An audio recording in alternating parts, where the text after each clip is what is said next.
সাভারের green resort কক্ষ number 204 বিনোদন প্রেমীদের জন্য রাত্রি যাপনের নিরাপদ জায়গা হলেও সেদিন এই কক্ষেই ঘটে শরীফ ওসমান হাদিকে হত্যার নীল নকশা তৈরির গোপন বৈঠক। কবে, কোথায় এবং কিভাবে হত্যা করা হবে ওসমান হাদিকে? গোয়েন্দা নজরদারি ও সিসিটিভি ফুটেজ বিশ্লেষণে চাঞ্চল্যকর তথ্য বেরিয়ে এসেছে, যা আইন শৃঙ্খলা বাহিনীর মহলে ব্যাপক আলোড়ন সৃষ্টি করেছে। গোপন সূত্রে জানা যায়, গত 22 ডিসেম্বর ভোর 5:23 থেকে সকাল 8:54 পর্যন্ত সাভার থানাধীন Madhumati model town Jamuna future park সংলগ্ন গ্রিন জোন রিসোর্টের 204 নম্বর কক্ষটি কার্যত রূপ নেয় একটি হত্যার ওয়্যার রুমে।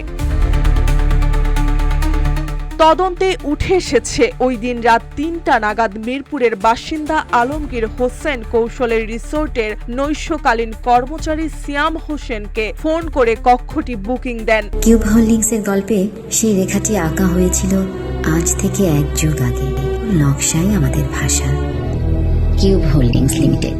অস্বাভাবিক সময় বুকিং, পরিচয় গোপন রাখা এবং রেফারেন্স ব্যবহারের বিষয়টি শুরু থেকে সন্দেহের জন্ম দেয়। রিসোর্টের রেজিস্টার ও সিসিটিভি ফুটেজে দেখা যায়, রাত 4:08 আলমগীরের রেফারেন্সে দুজন নারী প্রথমে কক্ষে প্রবেশ করেন। এরপর সকাল 5:25 আলমগীর হোসেন আরও একজন সহযোগীকে কক্ষে প্রবেশ করান। দীর্ঘ প্রায় 3 ঘন্টা কক্ষে অবস্থানের পর সকাল 8:25 চারজন একসঙ্গে রিসোর্ট ত্যাগ করেন, যা স্পষ্টতই কোনো সাধারণ অবস্থান নয় বলে মনে করছেন তদন্তকারীরা। গোয়েন্দা অনুসন্ধানে সবচেয়ে ভয়ঙ্কর তথ্যটি বেরিয়ে আসে পরে। কক্ষে অবস্থানকারীদের একজন ছিলেন হাদির শুটার হিসেবে পরিচিত ফয়সাল করিম মাসুদ ওরফে দাউদ খান। তার সঙ্গে ছিলেন বান্ধবী মারিয়া, আলমগীর হোসেন সহ আরও সহযোগীরা।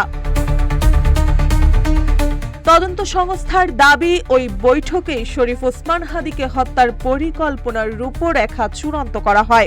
ঘটনার অকাট্য প্রমাণ হিসেবে গ্রিন জোন রিসোর্টের 2টি গুরুত্বপূর্ণ সিসিটিভি ফুটেজ আইন শৃঙ্খলা বাহিনীর হাতে আসে। এসব ফুটেজ বিশ্লেষণের ভিত্তিতেই 13 ডিসেম্বর র্যাব সহ যৌথ বাহিনী অভিযান চালিয়ে মারিয়াকে গ্রেফতার করে এবং তাকে বিজ্ঞ আদালতে সোপর্দ করে। তবে এখনও ধরাছোঁয়ার বাইরে রয়েছে মূল শুটার দাউদ খান সহ হত্যার পরিকল্পনার অন্যান্য গুরুত্বপূর্ণ চরিত্র। তদন্ত সংশ্লিষ্টরা বলছে, এটি নিছক ব্যক্তিগত শত্রুতা নয়, এর পেছনে রয়েছে সাংগঠনিক চক্র, অর্থের যোগানদাতা ও সম্ভাব্য মদতদাতা। আইন শৃঙ্খলা বাহিনী ধারণা করছে, গ্রিন জোন রিসোর্টের এই বৈঠক ছিল বৃহত্তর ষড়যন্ত্রের একটি অংশ মাত্র। পর্দার আড়ালে থাকা নেপথ্য শক্তি ও যোগাযোগের সূত্রগুলো খতিয়ে দেখা হচ্ছে। শীঘ্রই আরও চাঞ্চল্যকর তথ্য সামনে আসতে পারে। মার্জিয়া মৌ, রূপালী বাংলাদেশ।